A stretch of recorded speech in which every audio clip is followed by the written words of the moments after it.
देख रहे हैं एसजे न्यूज एमपी और मैं हूं आपके साथ आयुषी सिंह। अब रुक करते हैं आज की तमाम बड़ी खबरों की ओर। भाषण से नहीं पैसे का काम होता, मध्य प्रदेश में माफिया राज, जीतू पटवारी।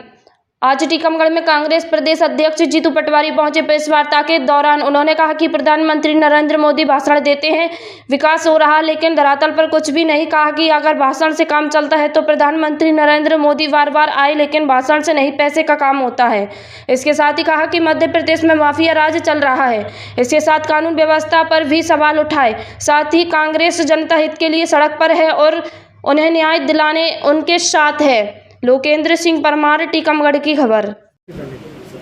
आपकी सरकार भी 13 महीने रही, भाजपा लंबे समय से है। आखिरकार बुंदेलखंड में पलायन की बात तो आती है, मगर आप लोग कहीं ना कहीं एक उस समय पे क्यों भूल जाते हैं कि जो कि बुंदेलखंड में जो पीछा है, आज पिछले जो पलायन है, लोग भाई यहाँ से पलायन कर रहे हैं, उद्योग इंडस्ट्रीज वगैरह कुछ नहीं अभी तक लगाई गई, क्या कारण रहा है? दोस्त, धन्यवाद, आपने सवाल किया। अमित है जिन्होंने बुंदेलखंड के विकास को लेकर अलग अलग समय 7,000 करोड़ रुपये दिए थे, अलग अलग समय पैकेज दिया। यही बीजेपी के शिवराज सिंह जी थे, करप्शन की भेंट चढ़ गई, तब आपने क्यों नहीं लिखा? अमित है जिन्होंने केन बेतवा के नाम पे आज ये पाखंड मचा रहे हैं। नरेंद्र मोदी 2-2 बार आके यहाँ भाषण दे रहे हैं। भाषण दे के अगर विकास होता है तो हर महीने नरेंद्र मोदी आए, पर आखिर पैसे से विकास होता है, राशि से होता है। वो कितनी दी बुंदेलखंड, कितनी दी बीजेपी की मध्य प्रदेश की सरकार? सवाल ये है कि पूरा देश समृद्ध हो रहा है, इसके भाषण सुनते हैं हम। मध्य प्रदेश समृद्ध हो रहा है, इसके भाषण सुनते हैं। वो आपके घर में नज़र क्यों नहीं आता? वो बुंदेलखंड के घर में नज़र क्यों नहीं आता? वो इन बच्चों को जो ST SC वर्ग के हैं, जो सामान्य वर्ग के हैं, जो किसान वर्ग के हैं, जो व्यापारी के परिवार के बेटे हैं, उसमें नज़र क्यों नहीं आता है विकास? कुल मिलाकर भारतीय जनता पार्टी भ्रम, नफरत, घृणा और लोगों को गुमराह करके सत्ता में हथिया लिए, और वही धर्म के आधार पे अधर्म करना बीजेपी का एक तरह से चलन बन गया है। इसी के खिलाफ आपको खड़ा होना है, इसी के खिलाफ हमें खड़ा होना है। मैं इतना ही कहूँगा कि भगवान उनको सद्बुद्धि दे।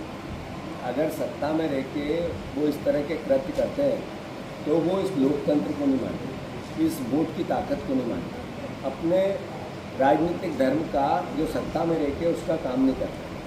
वो कितने पुतले जला ले। इससे पहले भी अंग्रेज़ों से माफ़ी मांगी थी उनने, अंग्रेज़ों का साथ दिया था। हम ही थे जो देश को आज़ाद, हमारे ही पूर्वज थे। सोनिया गांधी जी जिन पे आरोप लगाए, उनके पति ने देश के प्रधानमंत्री रहते हुए इस देश की एकता अखंडता के लिए अपने चिथड़े उड़वा लिए। उनकी सास ने जो इस देश की प्रधानमंत्री थी, दुनिया में जिन्होंने एक भारतवर्ष का लोहा मनवाया, उन्होंने एकता और अखंडता के लिए अपना सीना छन्नी करवा लिया। उनके ही उसी परिवार ने इस देश को अरबों रुपए की संपत्ति दान कर दी। उसी परिवार के कई लोग जेल की सलाखों के पीछे थे। ये बीजेपी, RSS, नरेंद्र मोदी, एक भी बीजेपी का आदमी तो इस पूरे घटनाक्रम में था नहीं। जैसा मैंने कहा कि हमने देश की आज़ादी कराने में भी अपने प्राणों को न्यौछावर किया, हमारे पूर्वजों ने किया। देश के लोकतंत्र और संविधान को बचाना है तो तब भी हमारे खून की अंतिम बूंद भी लगेगी तो हम लगाएंगे। धन्यवाद। चल, मध्य प्रदेश में 5 बार से भारतीय जनता पार्टी की सरकार बनी है और लोकतंत्र में जो जीता वो सिकंदर। हमने बहुत प्रयास किए, फिर भी जनता ने भरोसा भारतीय जनता पार्टी ने किया। पिछले 20-22 साल से बीजेपी का राज है। 10 साल से नरेंद्र मोदी जी देश की सत्ता पे काबिज है, 11 साल से। बुंदेलखंड ये वीरों की धरती, इसका अपना एक प्राचीन इतिहास है। अगर यहाँ आज पलायन सबसे देश में सबसे ज़्यादा होता है तो इसके लिए अगर कोई एक दोषी है जिसके पाप को भोगी जो भागी है तो वो भारतीय जनता पार्टी की सरकार है, शिवराज सिंह चौहान है, अब मोहन यादव जी है। अगर बुंदेलखंड से पलायन होता है 25 साल की सरकार के बाद, तो फिर इस बात का एहसास सभी लोकतंत्र के चौथे स्तंभ के प्रहरियों को होना चाहिए कि जो भारतीय जनता पार्टी के लोग आपके सामने आते हैं तो ये अपराधी के रूप में आते हैं। बुंदेलखंड में सबसे बड़ी बेरोजगारी, हमारे बच्चे नशे में परेशान है, माता पिता। अगर यहाँ बेरोजगार बच्चा अगर आपको दिखे तो बेरोजगारी का सबसे बड़ा कोई दोषी है जिसने ये पाप किया है, तो यहाँ के चुने हुए वो जनप्रतिनिधि जो सत्ता में, जिनकी सरकार है। साथियों, नरेंद्र मोदी जी ने इस चुनाव में 2023 के 5 गारंटियाँ दी थी मोदी की। वो चाहे गेहूं के 2700 के दाम की बात थी या 3100 के धान की बात थी या 6000 के सोयाबीन की बात थी या 450 के गैस सिलेंडर की बात थी, 3000 बहनों को देंगे। आप लोगों को याद होगा कि शिवराज सिंह जी ने बड़े बड़े पांडाल लगा के बहनों को इकट्ठा सरकारी पैसे से कर करके 1,000 करोड़ रुपया खर्च किया उस दौर में, जब चुनाव से पहले 6 महीने, और पूरा कर्जा ले लेके, और कहा बहना चिंता मत करना, अभी मेरे पास 1,000 है, जैसे ही चुनाव जीतूंगा 3,000 दूंगा।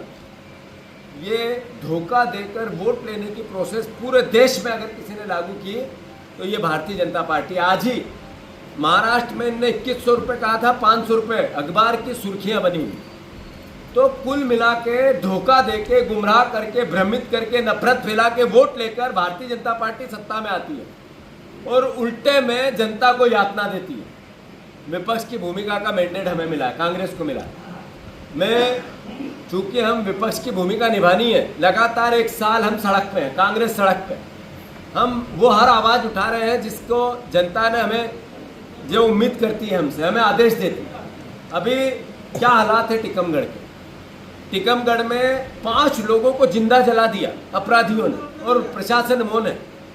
अरे अभी मैं जब रास्ते में आ रहा था तो एक पूरा परिवार मेरे पास आया, एक बुजुर्ग माँ आई, दलित परिवार की थी। उसने कहा मेरे पति की हत्या कर दी, छोटा सा बेटा था उसका, और भी परिवार के बुजुर्गन थे। हत्या के आरोपी गांव में घूम रहा है, पकड़ नहीं रहा। मैंने एसपी से बात की, एसपी ने कहा सर हम जांच कर रहे हैं। मैंने कहा ये परिवार के लोग कह रहे हैं पुलिस आई थी, हमसे ही पूछताछ कर रही और कह रही आप ही के परिवार के लोगों ने इसकी हत्या कर दी, जो ओरिजिनल अपराधी हो तो गाँव में घूम रहा है। इस तरह का शासन, इस तरह की प्रशासन, इस सरकार को माफियाओं ने घेर लिया। मोहन यादव के 5वीं मंजिल पर माफियाओं का राज हो गया। वहाँ पर हर चीज़ की रिश्वत है, हर चीज़ में करप्शन है। शराब माफियाओं से अगर किसी का तार जुड़ता है तो इस सरकार के मुखिया का जुड़ता है। अगर किसी खनिज माफियाओं का नाम जुड़ता है तो वल्लभ भवन की 5वीं मंजिल के सारे सूत्र दिखते हैं। अगर भू माफियाओं का किसी से तार जुड़ता है तो पूरे सरकार के मंत्रियों के कहीं न कहीं किसी न किसी प्रकार के किसी न किसी करप्शन में नाम आता है। अगर ईमानदारी से आज जांच हो जाए तो सारे मंत्री जेल के सलाखों के पीछे हो गए। इस तरह का करप्शन मैं सारे पत्रकार बंधुओं को चुनौती देता हूँ और बहुत हम्बल तरीके से चुनौती देता हूँ, हाथ जोड़ के माफी मांगकर चुनौती देता हूँ। कोई टीकमगढ़ में एक ऑफिस ऐसा है जहाँ बिना रिश्वत से काम होती है? कोई टीकमगढ़ में एक अधिकारी ऐसा है जो बिना पैसे लिए दिए बात करता है? एक टीआई, एक थाना, एक सिपाही। आज ही 2 सिपाही बेचारे चले गए, उनका एक्सीडेंट, बचेंगे नहीं बचेंगे, हमारी श्रद्धा सुमन है उनके साथ, सिंपैथी है हमारे साथ। पर पुलिस का काम सिर्फ अवैध धंधे चालू करवाना हो गया। इस तरह का मध्य प्रदेश इससे पहले नहीं बना था। मैं मानता हूं कि जिस तरीके से मोदी गारंटी हुई थी ये पूरी करनी चाहिए। चूंकि हर तरह की अराजकता है फिर भी बीजेपी जीती है, इसका मतलब है कि कांग्रेस को भी कुछ सुधार की आवश्यकता है। और इसी संदर्भ में हमारे प्रभारी महोदय, सारी कांग्रेस पार्टी, हम संगठन क्या स्ट्रेंथन, संगठन की मजबूती, ग्रामीण स्तर पर संगठन को कैसे हम फिर से एकदम पहली पुरानी जो कांग्रेस थी जिसका वैभव था, जो सत्ता में आती थी, वैसी कांग्रेस कैसे बनाए, इसका हम प्रयास दिन रात कर रहे हैं। साथ ही साथ अपनी भूमिका विपक्ष की निभा रहे हैं। स्वास्थ्य सेवाओं का क्या हाल है? आप ही लोगों ने एक पिता को, एक बेटा बोतल हाथ में लेके टीकमगढ़ के हॉस्पिटल में लाइन चढ़ा रहा था। ये स्थिति है। न स्वास्थ्य पे पैसा बनता है पर सब करप्शन में जाता है। जो शिक्षा की व्यवस्था है टीकमगढ़, पूरे बुंदेलखंड की, मुझसे बेहतर आप लोग रोज छापते रहते हैं। क्या हालात है शिक्षा के, स्कूल के टीचरों के, क्या हालात है स्कूल की बिल्डिंगों के, क्या हालात है मिड डे मील के भोजन व्यवस्था का, किसी से छुपा हुआ नहीं है। मैं इतना ही कहना चाहता हूँ कि कांग्रेस पार्टी अपनी ईमानदारी से भूमिका निभाएगी। इसके लिए अभी जो दौरे हमारे हैं वो सिर्फ और सिर्फ संगठन के स्ट्रेंथन के।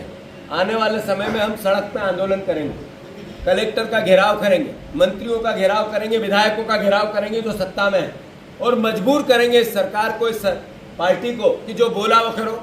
नरेंद्र मोदी ने, सारे बीजेपी ने जो पाप किए, अर्थव्यवस्था डैमेज हो गई, बच्चे देश भर के बेरोजगार हो गए। ट्रम्प का ऐसा आदेश मोदी पे कि मोदी की छू नहीं निकलती है, एक शब्द नहीं निकलता, हलक मौन हो जाता है उनका। इस तरीके का अपमान भारतवर्ष का अंतर्राष्ट्रीय स्तर पे कभी नहीं हुआ। उस तरह की हमें बांग्लादेश का राष्ट्रपति भी डराने लगा है। इन पापों को छुपाने के लिए मोदी जी ने ईडी का, सेंट्रल की जितनी एजेंसी है उनका दुरुपयोग करने का एक रिकॉर्ड कायम कर लिया। सोनिया जी को जो सर्च वारंट किया, जो ईडी की कार्रवाई हुई है, क्या है? एक पैसे का लेन देन नहीं हुआ, किसी को लाभ नहीं हुआ, कोई लेन देन के प्रमाण नहीं है। उसके बाद भी लगातार कार्रवाई, देश को गुमराह करने का इसके पीछे षड्यंत्र है। अरे क्या हो रहा है आपके जिले, आपके प्रदेश में? खबरों से अपडेट रहने के लिए चैनल को लाइक और सब्सक्राइब करें।